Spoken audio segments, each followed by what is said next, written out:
while since we've done our ordinary lockdown vlog, but it seems apt because we're about to go into a proper national lockdown. Hooray! Yay! It is vlog number 133. 133, yeah. It's the 21st of October. Yep. And you know what that makes it? Oh, wedding day! Hey! And what time is the ceremony supposed to be?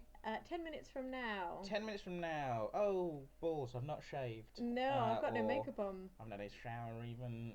Yeah, I did all of the things to get ready that you need to do to get ready in advance. So eyelashes did, hair dye done. But you may think we're being quite relaxed. And relaxed isn't really the right word for how we're feeling about it, I think is fair to say. Resigned? Yeah, defeated. Yeah, obviously, you may have worked out, we ain't getting married today. We were all booked in to get married at 3 p.m. with our grand total of 4 guests. And we really thought we were on the home straight, didn't we? Because there were sort of rumblings of a Welsh national lockdown coming in. And that would have definitely put paid to the notion that Chris's parents could have come, realistically, and they were 2 of our guests. But then the announcement came that the lockdown's kicking in on Friday, and it's Wednesday today, so we're like, slipped in under the radar, brilliant, we can still go ahead. So then yesterday morning, sort of with most of the prep done, with just a few little bits and bobs that we needed to do, I got a message from my brother, and his daughter, my niece, obviously, that's how that works, has been sent home to self-isolate from school because somebody in her class has a positive COVID test. Now, the rules when it comes to children who are told to self-isolate, because what they're doing, because they can't realistically social distance in schools, is if any of them get a positive COVID test, they send all of them home to self-isolate, just because there's a risk that they've been in contact, understandably. But they don't say that all of their households have to self-isolate because it's precautionary, so they just sort of do that level. But knowing that my niece had been in a classroom with a child who has COVID, we did not really think it very wise to put my 97-year-old gran in a car and in a small room with people who live with my niece. Also, that being said, both sets of parents, so it was going to be, for my side of the family, it was going to be my mum and my gran, and it was going to be Chris's mum and dad. And then what we were going to do is afterwards we were going to just go to another location just to take some pictures, and at that location my dad and my other brother were going to be able to join us as well. So it was very small scale, and it was all sort of allowed, and it was all going ahead. But yeah, so when that news came through, it was sort of like, right, so realistically, either I have to say to my gran that she can't come, or my mum and brother who live with Ari, my niece, can't come. But we need a day because he's got sorted out the second location. And so it was all just a bit like, whatever we do, it's going to feel like a massive compromise. So then it just came down to calling the registry office, explaining the situation and going, what do we do? Could we bring different guests? Like, it's a bit late in the day, but because we had to approve all our guests with contact tracing info and all of that sort of stuff. And to be fair to the registry office, they were very flexible. They said we could move the date if we wanted, or we could have different guests. We just need to email them the details for track and trace. Like, they've been very flexible, because I thought that late in the day that they might say, oh, you lose some of the money because you would have already paid, obviously. But actually, I guess they're just, as with everybody, understanding that things change quite thick and fast at the moment. So they're just like, no, you can just change the date if you want to. So in the end, that's what we decided to do. Because I kind of thought rushing around with a day in hand to try and make the compromises to make it okay was going to be stressful and upsetting and just not what we wanted. And this wedding itself is just sort of a little thing to get us legally married, and we're planning on having a big one down the line. But even with this little one, it's been quite a lot of effort and time and thought gone into how we can make it work, how we can juggle lockdown. To travel, and can they have some food after, or a drink after, or what's the situation? And then to come down to like the day before and to be waiting as well on the regulations and on the word from the government, and just keep thinking that was going to trip us up, and it didn't, and then for just something that we didn't even actually really anticipate as a potential problem, because we thought, oh, the lockdown restrictions might scupper us, or the national lockdown might come in on Wednesday, because they were announcing on Monday, and I was like, well, sometimes they don't give a huge amount of time before the new restrictions kick in. So it was all very like, oh, and then we just thought, oh, right, okay, we're okay. Well, yeah, and don't get me wrong, I'm very aware what the rules are for.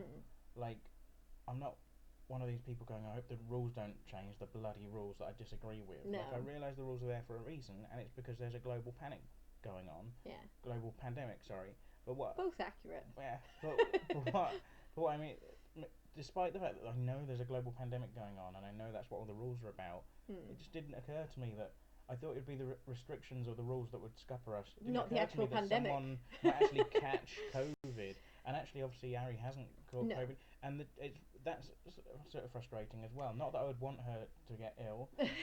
Don't get me wrong, but it's sort of frustrating knowing that it's so precautionary. There's a high chance that there's absolutely nothing wrong with anyone in the family, and it wouldn't have been a risk. But obviously, you can't get access to like a quick test. You couldn't have done a test that quick. But also, I just think, knowing my mindset, I would have been worrying something chronic.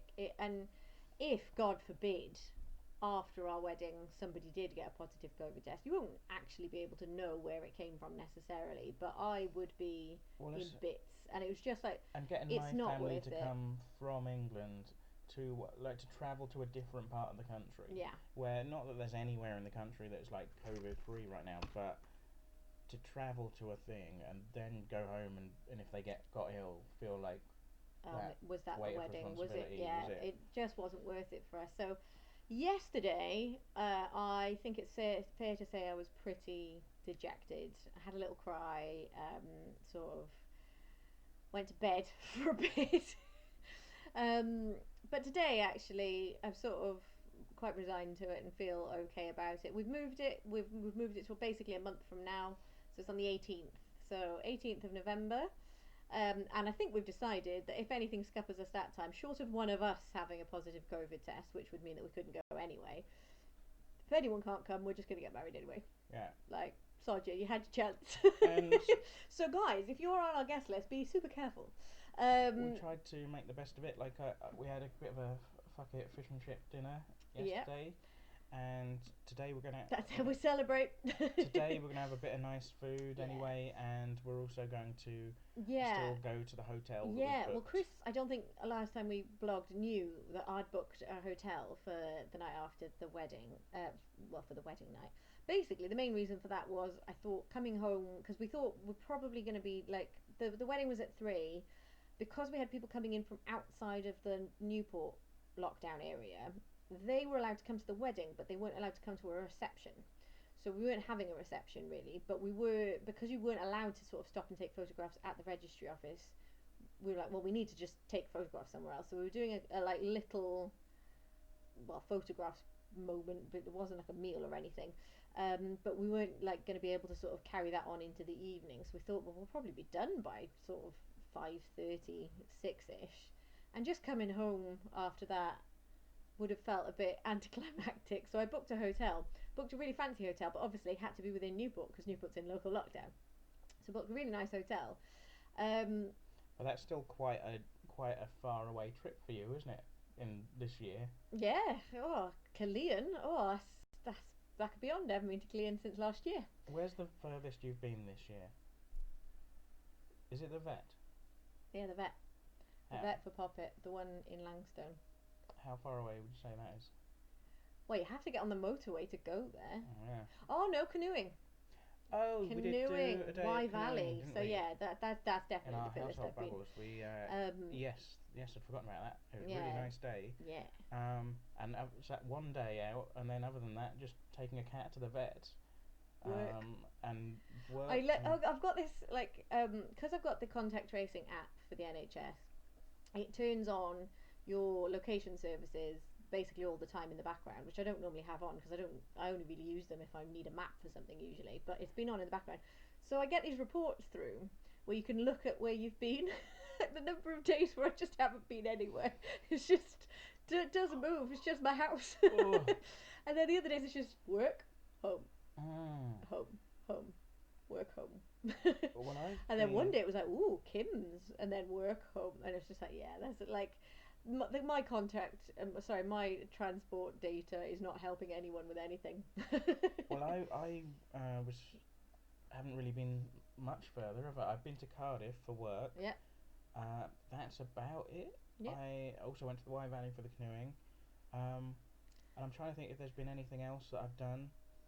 Not really. No, you nearly went to Southampton. Nearly went to Southampton for a gig, a paid gig, so it would have been work. I would have been allowed to go there. But of course, and that was in the diary for ages, and we kept thinking, that's going to get cancelled. I thought that's going to get cancelled. There's no way this gig's actually going to go ahead, and then it got pushed back a week. I was like, oh wow, okay. Well, that happened. It was supposed to be happening on the Wednesday, and I think it got pushed back on the Monday night. So we're like, okay, so now it's next Wednesday, but it still hasn't been cancelled. That's good. And then the following Monday it was cancelled. So that was a real tease, wasn't it? It's, thinking I was going to have a nice paid gig. But yeah, so even though I have been travelling compared to you quite a bit, relative to my own standards of normally travelling up and down the country and spending a month in Edinburgh. Your average miles this year was just plummeted. Yeah. I guess everyone's have. Yeah. But yeah, we're being very well behaved and staying at home. So we're in a bit of an odd headspace. So you'll have to forgive if today's vlog isn't the most well researched, because we've mainly been focused on quite selfish sort of, well, I don't think that's that selfish, but quite self-absorbed with wedding happening and not happening, and trying to plan for it and then it not going ahead. Yesterday, on the day of your wedding, you're allowed to focus on you. I think even if the wedding hasn't actually happened. Yeah. I mean, another thing that's a bit of it's a little bit of a stinger, but is also quite nice, is actually today.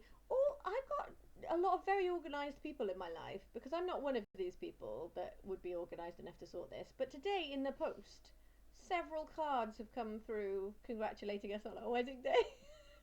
I was like, that's really sweet. But it's not our wedding day. And one of my friends who I told yesterday, that I wasn't getting married today, she was like, oh, so probably getting you a wedding gift with the date of your wedding was probably a mistake. And I was just like, we'll have it anyway. It'll be a funny keepsake. Yeah. It'll be the day of our nearly wedding. My uncle sent an email this morning from South Africa to congratulate. Oh. I don't know why I miss email. It's not any harder to get it from South Africa than anywhere else. I don't know why it's specified. But it's nice. Yeah. Woke up to that this morning. Congratulations on the day of your wedding. Yeah, some of my Aussie relatives messaged me yesterday, and he literally messaged me as I was having the conversations about cancelling the wedding. So I was just like, oh, well, that's just depressing. Well, we both trying to put it out on Facebook, didn't we, as a kind of way to kind of preempt some of that and just kind of get people up to speed. All in one go, without having to keep having the same conversation, really. But you are dependent on the algorithms and who gets to see it as kind of random and... Yeah, I did struggle a bit yesterday, because I was getting, and it was all very well-meaning, but even people sort of calling or messaging to sort of say that they was sorry that it had been cancelled, after a little while, even those messages were starting to get me down. I was just like, guys, can you just leave me alone today, really? But today I feel loads better. It's only a month. It was only a small wedding anyway. No, we haven't lost any money. We're still going to get married. 2 weeks of that month we're not allowed to go anywhere anyway, because Welsh lockdown is kicking in on Friday. So it's just going to be it's just a delay. So it's just fairly typical for this year of best laid plans. Just don't make plans, guys. Is really what we should have learned. But next time we'll just get married anyway, even if it ends up being that we don't have any guests and we've got to get 2 random witnesses off the street. We'll just get them in. Just come on, guys. Just anyone. Come get us married. Because like we say, we're still going to have a big wedding down the line, that we don't have to make all of these infinite compromises on having the people we really want to be there, and all of that sort of stuff. I don't really want a socially distanced wedding, to be honest. I want a wedding where we can have a dance and mingle at a buffet or sit at tables and not have to think about it. So we'll just have to wait. Drinking and dancing and all the rest of it. All the things you know. I mean, I don't know about you. I haven't. You hear about girls who spend their whole lives sort of dreaming about their wedding or planning their wedding day. obviously I was never one of those girls. No. Having never been a girl, but I, you know, have been in my adult life 2 weddings that I've enjoyed and thought it would be nice to have one of these occasions of my own for myself, and to have a stag do as well and go out with my mates, and you get to have I'm still sort having of thing of like, it's a bit about you and you get to be kind of centre of the thing for a bit. Yeah. Which I'm still going to have a nice frock as well. As a stand-up comedian, I never get to be centre of attention. So, yeah, sort of looking forward to all that sort of thing. So. Yeah, we will still get all of that. It'll just be down the line, and there'll be a baby in tow.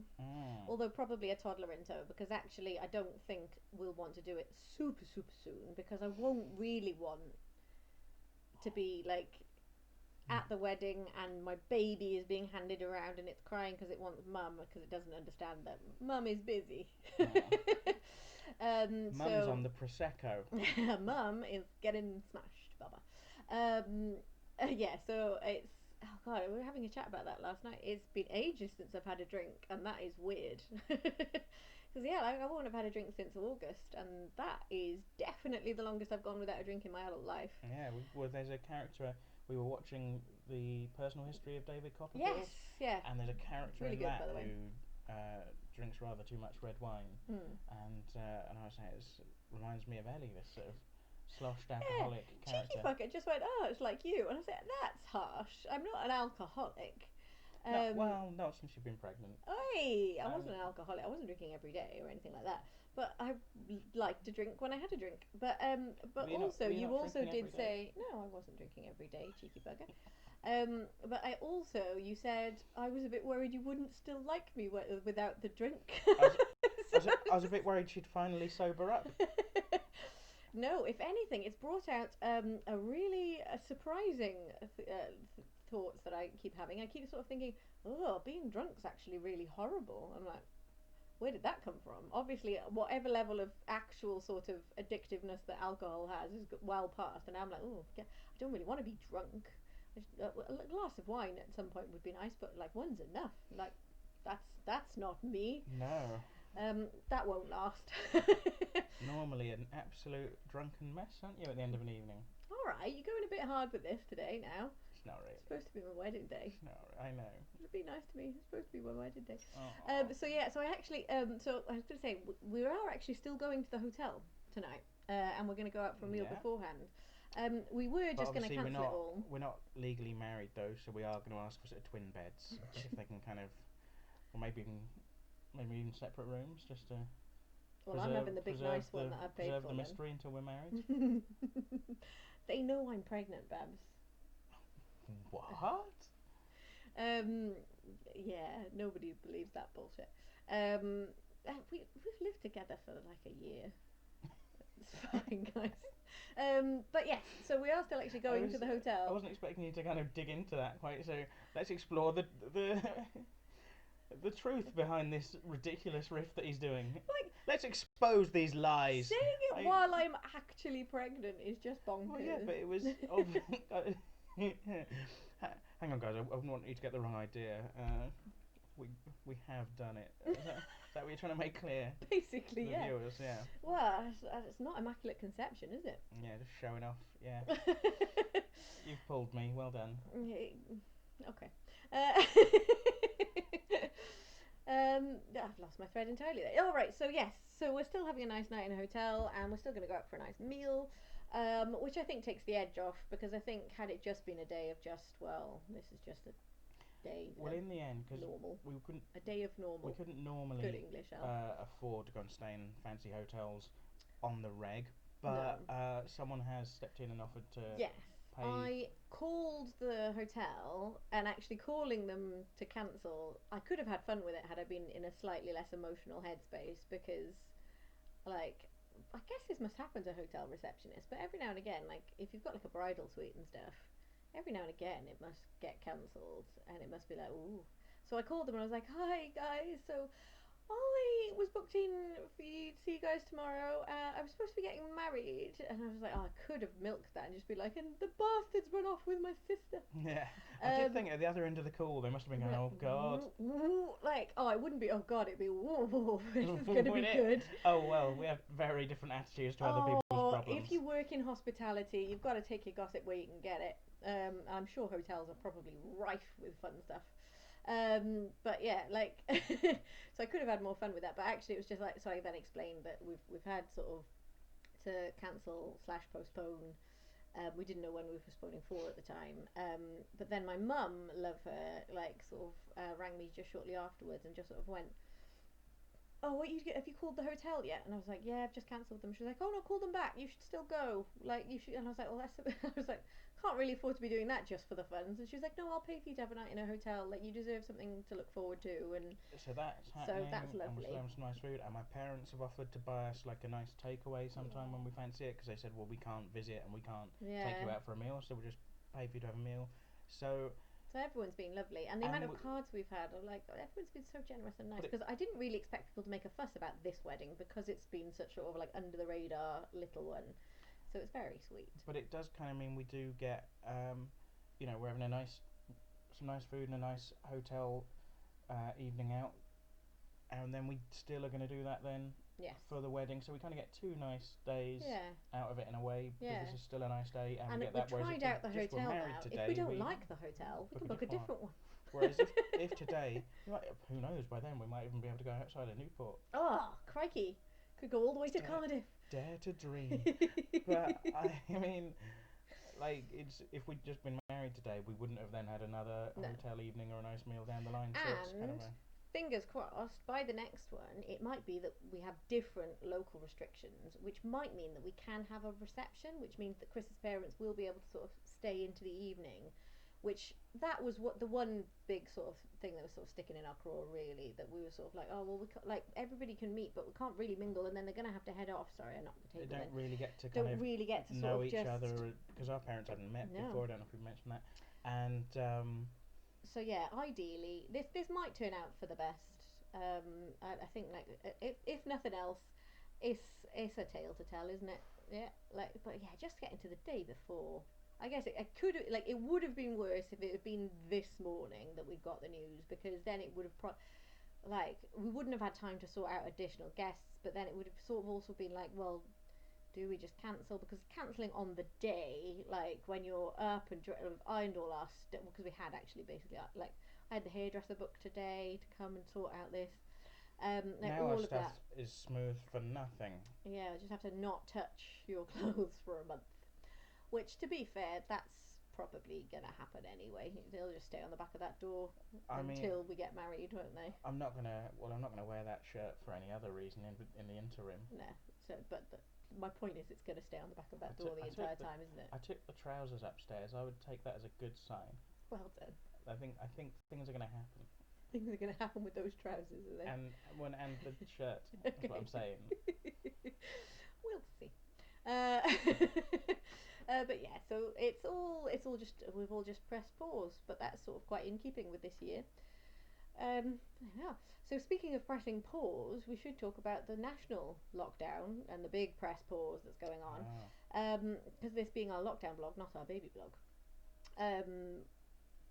Yeah, so on Friday for 17 days, so it's 2 working weeks, but it's 3 weekends. So it's this weekend, there's a weekend in the middle, and then it's the full weekend at the end, and then it cancels on the Monday. So Monday the 8th? No, 9th. All comes back. So we've got from Friday the 23rd to Monday the 9th of November, where we are back in a much stricter lockdown. So in this lockdown, it's very similar to the initial one, where actually all non-essential businesses have to close, and the instructions to everybody is stay at home. Whereas previously, sort of, it's been like, okay, work from home if you can, but you don't have to, and only mingle outdoors. We're not allowed to mingle even outdoors, I think. I think it's only extended household bubbles, and only extended, like, we can't be in an extended household bubble because 2 of us live here. I think it's only single parents or people who live alone that are allowed to bubble up with another household, and so we can't even mix in gardens or any of that. So it's gone quite strict. So essential businesses, healthcare and sort of essential retail are staying open, but basically everything else is shutting again.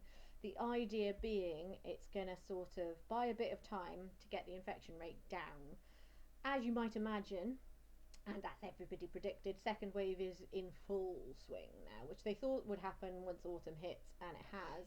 Wales is actually, in terms of for the UK, not doing as bad as other parts of the UK, so has been under a little bit of criticism from some people within Wales, but also from other parts of the UK for being overly cautious and thinking that this is too extreme a move. I disagree. I like it's a pain in the arse. Don't get me wrong. Nobody wants to be in lockdown, but I think preemptive is better than trying to scrabble it back.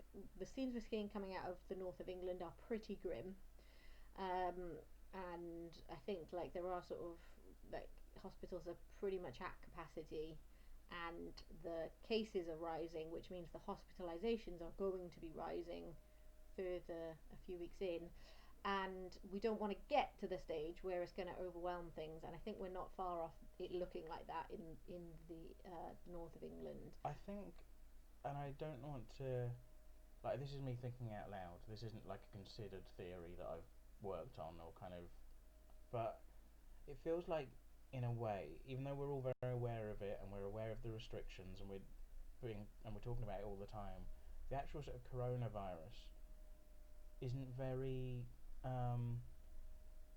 visible. No.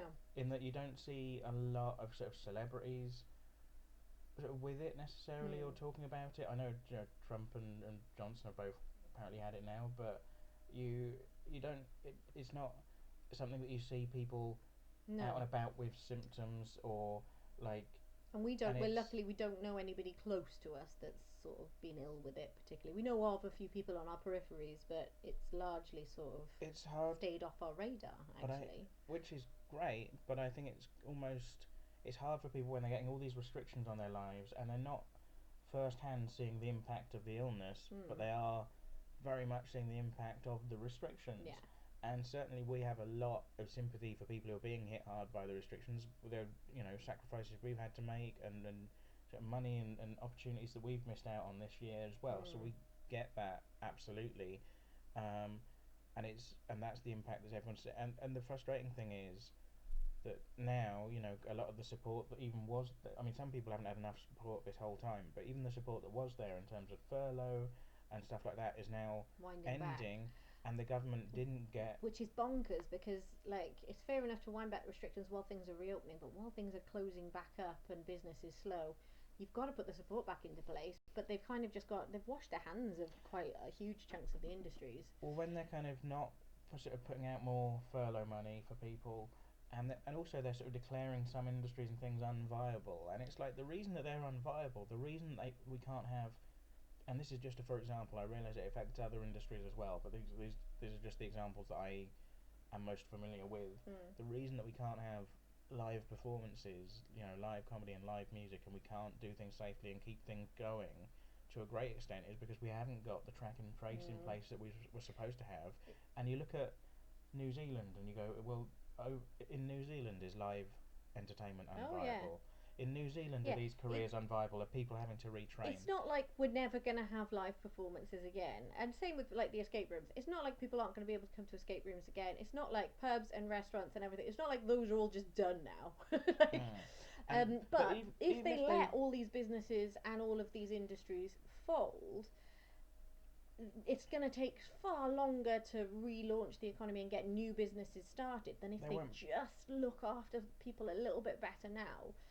And the money's there. They've just been spaffing it up the wall, haven't they? And if these things are unviable now, it's not because, the people doing those things previously, they had working business models, they were making money, they had careers, and, hard-earned, hard-won careers and incomes and things where people have to train and learn skills and push and hustle and all these things you have to do in any business or walk of life to be successful.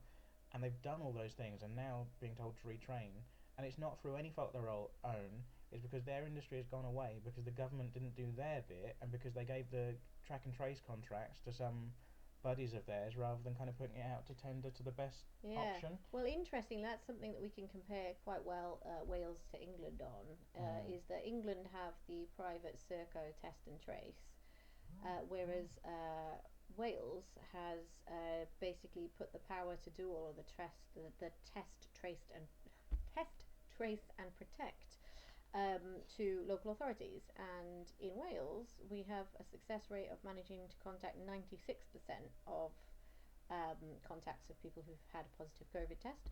About 63% in England, so they're not doing a great job with it. And 63% of contacts traced, that's basically means that lots of them aren't, and lots of them have definitely been in contact with people with COVID and are just carrying about their normal business. So it's a shit show. It's just, they've handled it poorly, and to essentially say that's your problem, guys, is bonkers. They're really having trouble up in the north of England. Like the current big drama in the north of England is they've put Manchester into tier 3. So England have changed to a 3-tier system, which is basically, it's bad, it's really bad, oh fuck.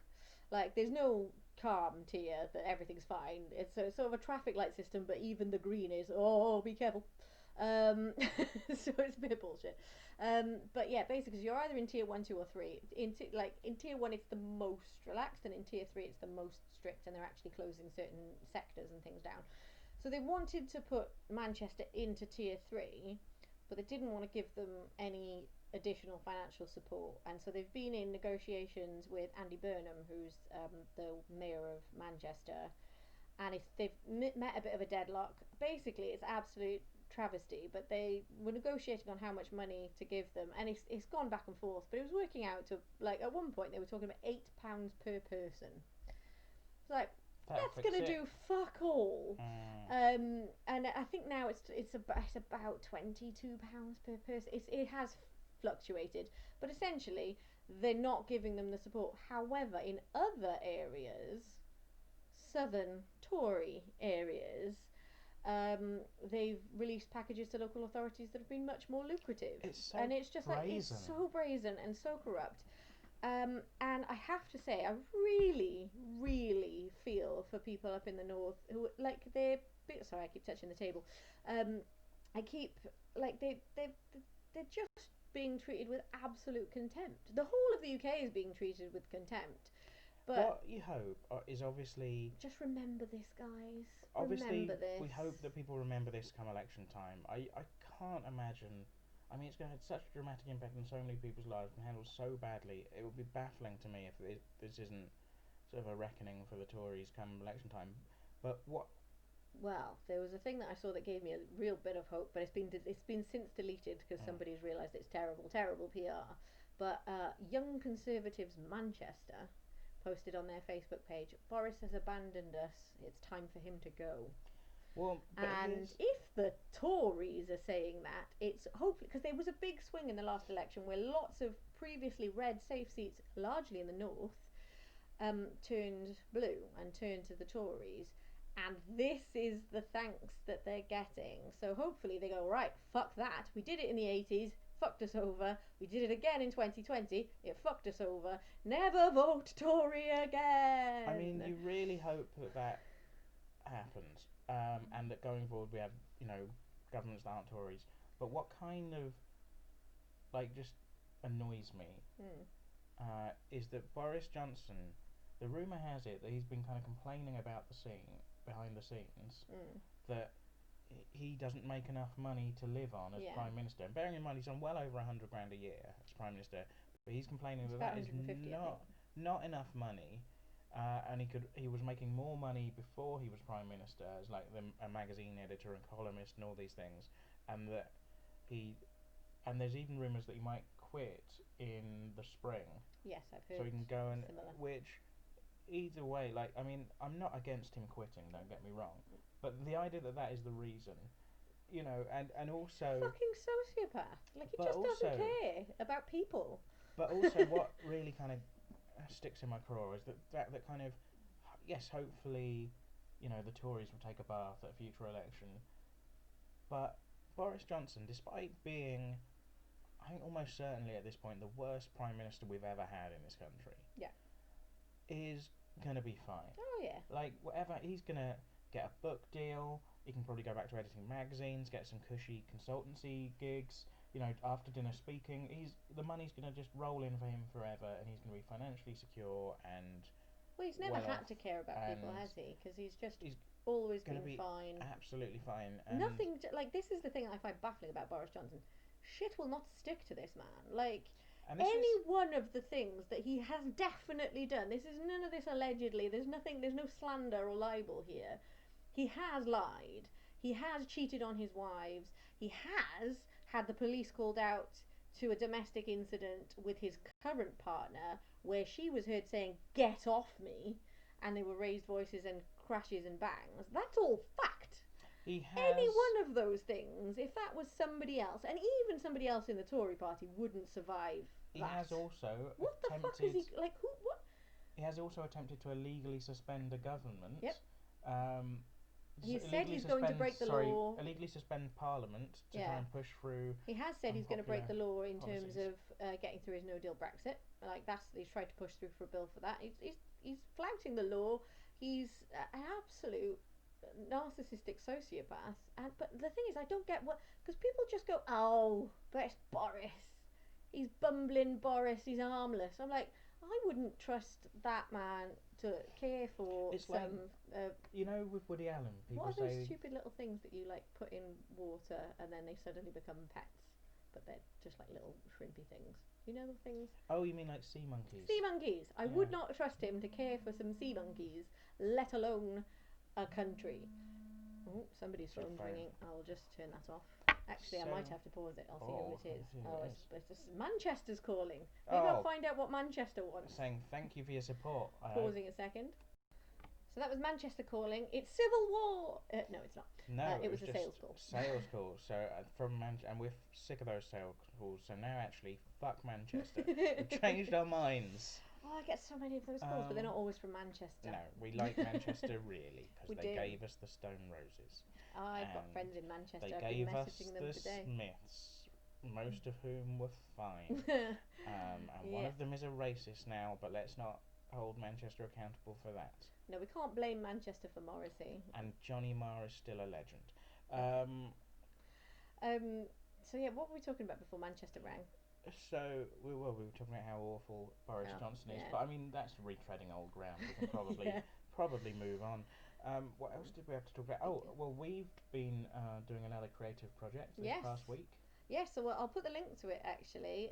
So it's a video that we would really appreciate if you give a watch and ideally a like and a share. Yeah. And why not subscribe to the channel it's on? Yeah, please, because it's not on this channel, but I will put the link to it. It's on Chris's channel. And we're so close to getting you to your 100 subscribers. I'm on like 89 subscribers now. I've mentioned before, but if you get to 100 subscribers, he can be youtube.com/Chris Chopping, which is so much better than youtube.com/Garblegook. So if you can give a sub to that channel, that would be massively doing us a favour. But yeah, you've been very busy with this project, and I think it's come out really well.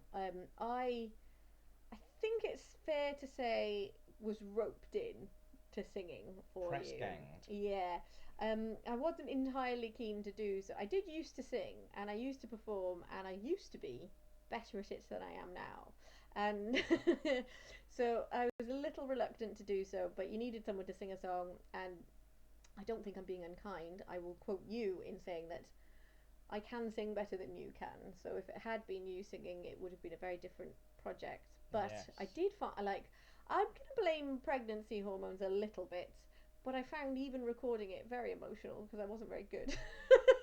You've actually but it's come out well. You've actually had some compliments for your voice on this clip, and not just from people we know. Like, someone said that it was a really beautiful voice, and that was just on a random Facebook group that I shared it on. You can argue anything with your facts, can't you? I will. So she actually did a really good job with the singing. And I get, like, if you've previously done something to a certain standard and then you're aware of what's changed or your limitations or whatever. With it a bit more, and that was depressing. But because recording it, like, previously, I don't think I would have found it difficult, but I just, I struggled. I had to do lots and lots of takes, and just, I found it difficult. But it's come out amazing. It looks great. Yes, and we'll get you to do loads more, so you'll really get to practice. Why am I doing loads more? We've recorded it now. We can do more songs. Oh no. But can I have like some say in the writing of them? Because I think that would have helped. It was not written for my voice at all. This was written by men for men. The and music like, yeah, of it. Yeah. Well, yeah. Welcome and contribution to the music of it. Yeah. Yeah. But yeah. I think it looks great, and it's come out. It's all sort of about supporting the arts at this time, because obviously it's been a tough time. It actually came together, the video for it, better than I expected. It looks good. Because it's all about, about how the arts are going, all self-employed people, but it's focused more on the arts and performers and stuff, and sort of Rishi Sunak saying people should retrain, and just how the arts industry isn't getting much support at the moment, and is considered by the Tory elite to be unviable and all this stuff. So that's what the song's about, and because that's what the song's about, we filmed like a little performance video, but we've also got lots of clips in there of people performing. So we've got comedians, musicians, magicians, jugglers, all just little clips, just lots of different live performances. And it actually, I found some clips and kind of got quite lucky with how things lined up, where it almost looks like the people performing are performing the lines of the song, or kind of dancing, or timed it up quite nicely. And it's come out better than I'd hoped, really. I think it all looks, and the performance stuff with you and Tom looks good, and you look good in that t-shirt. And I this is another thing. I'm so vain. Like I was very difficult. I'm very difficult at the moment. I think because I'll partly blame hormones, but like I sort of like I was like even performing and looking back at the footage, I'm like, oh no, because I'm at this stage of pregnant where I don't look pregnant. I do look like I've had too many pies, and it's just like I've got like this little paunch that doesn't look like a pregnant paunch. It just looks chubby. And I'm like, oh no, I don't like it. I don't like looking. Oh no, I hate exaggerating. it. I was watching it back, and it's gonna sound vain, but I like when I make a YouTube video, I like to watch it sort of on my phone, but then also on the TV as well, to see like how it looks for other people watching it. Yeah, because sometimes you go, oh, that I was too close to the camera there. It looked fine on my phone, and now it's on the big screen telly. That's a big expansive cheek. And then, so I was watching it back, and I did find myself looking at you as you got your kind of mask on in the performance video, but you've got your nice freshly done sort of eyelashes, and you're sort of staring down the camera, and wearing a Smash the Patriarchy t-shirt, and you look quite fierce. And I was thinking. I was thinking, yeah, I quite fancy the singer in this. That's handy. Yeah. You were supposed to be marrying her today. I know. So, yeah, I'll take that. Fierce. Yeah, so, yeah, anyway, that's the video that we've been working on. I'll put the link so that you can see it. Yeah. I'd make no great claim for it. I mean, it's quite heavily indebted to a song by Paul Weller as well. It's That's not no bad thing. It's not quite a cover. It's a nod too, I think. Yes, like I think we could get past copyright on it. Stylistically indebted. The way I've phrased it is music by Tom Evans with a generous nod to Paul Weller. Yeah, I think that's fair. And I did most of the lyrics, and Tom did some of the lyrics as well, but and you did all the singing. I did. Well, Tom did a bit of the singing, but I did all the lead. But yeah, it's good fun. And yeah, do share it about. But we've probably banged on about that long enough. You wanted to mention Paul McCartney. We should. Oh, I really. We should. Well, because 2020's been redeemed. This is. Has it? Yeah. I don't know what this is. By the way. Best news of 2020, and look, I realise you're giving me that look because you're like, we got engaged this year, and we're getting married this year, and we discovered we're having a baby on the way, and now you're saying this news about Paul McCartney is the best news of 2020, but I can't be selfish about this. I've got to think about how other people would respond to the news. The best news since our wedding got cancelled. It's not just the best news for. Well, I actually found out about it yesterday. I think maybe before the wedding. But took the edge off. It's not the best news just for us personally, but it's the best news for like the nation, if not the world. I'm still dubious, but I still don't know what it is. Fans of Paul McCartney, like me. In fact, I've been listening to a podcast called My Own Personal Beatles. It's very good. You should check that out. And they talk to all Beatles fans. And a question they ask a lot is like, who's your favourite Beatle? And a lot of people kind of go, oh, well, when I was a teenager, I was really into John or George, or I thought they were quite edgy or interesting. But the older I get, the more I'm like, no, Paul McCartney's the one. And then I get to listen to this podcast and feel smug because I've always known that Paul McCartney was the one. So, or you were old before your time. Always known Paul McCartney was the one.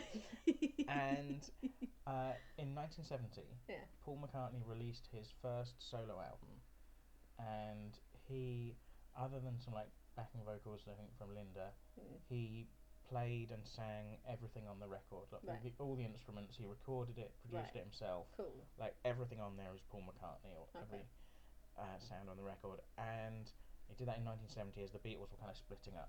Right. Then he was in Wings for about a decade. Yeah. And then in 1980, when he was kind of getting a bit fed up with the whole Wings thing, he recorded an album where he was messing around with sort of synthesizers and teaching himself how to use synthesizers and sequencers and various digital instruments. And again, he did that on his own in the studio, all himself. He released that as McCartney 2. Right. Now, if you go on Spotify, I don't know if it's still in effect. I haven't tested it on the telly either yet, but I've seen screenshots of it. People have been going on Spotify and if you play McCartney 1 or McCartney 2, where at the bit of the screen where it shows the album art, someone like a dice appears with the number 3 on it. Right. So you think that there's a McCartney 3 There's coming. a McCartney 3 on the way, and I suspect... You definitely know that this is true, or is this just rumour? I could show you I won't now, but I could show you the screenshots from Spotify with the dice. What else could that mean? There's no other albums on Spotify where they just put dice on them. It's on McCartney 1 and McCartney 2. Right. There's a dice comes up with a 3 on it. Right, okay. And it's and this is the best news of 2020. Well, because his last couple of albums, he had quite a lot of super producers involved, and they were quite co-writing the songs. It felt a bit overproduced and not as distinctively McCartney. Right. Whereas clearly in lockdown, he's been left to his own devices, and he's been. I mean, if indications of McCartney 1 and McCartney 2 are to be believed, he's going to have a really creative album that he's done all himself. He's recorded all the bits for. He hasn't had any other producers or external involvement, and those are some of my favourite Paul McCartney albums, and they're very distinctively Paul McCartney, and I think the nation will agree. Eye rolls aside, I'm genuinely happy. No, it wasn't an eye. It was a dice. It was a dice roll. See, I was saying a nice thing. No, it's not worth trying, is it? It's going to be so good. We're going to listen to it all the time in this house. We are. Yeah, the baby's going to be raised on it. Oh, no. The soundtrack of Paul McCartney 3, however it turns out. Well, our midwife told us that from 16 weeks, which is tomorrow, we can start talking to Babbins, and Babbins can hear. So you can get a head start on McCartney 3, just directly into the womb. Yeah. Oh, dear. To organise some sort of playlist. As if I haven't already got McCartney playlists. Yeah. We've all got McCartney playlists, though. Am I right, guys? Yeah. We don't. Well, you don't need any because you've got me. That's true. That's why I don't have them. That's definitely why. Right. Okay. Was there anything else that we needed to cover? Because we've actually waffled on for quite a long time. We've covered the wedding. Yep. We've covered sort of the national lockdown and world events. Kind of covered civil war with Manchester. Yeah, we've criticised the Tories. Oh yeah. And Boris specifically. We did the. There was something else that we did cover that I've forgotten now. There was something that I wanted to cover. Well, these guys were there. And then Paul McCartney. We did Paul McCartney. So that's all the main. All the main things. All the main things going on in our lives. The main talking points for 2020. All right. Well, we'll probably call it a day then, there, guys. So, yeah. Happy wedding day, Chris. Happy wedding day, Ellie. Like and subscribe, guys. There's no shame in it.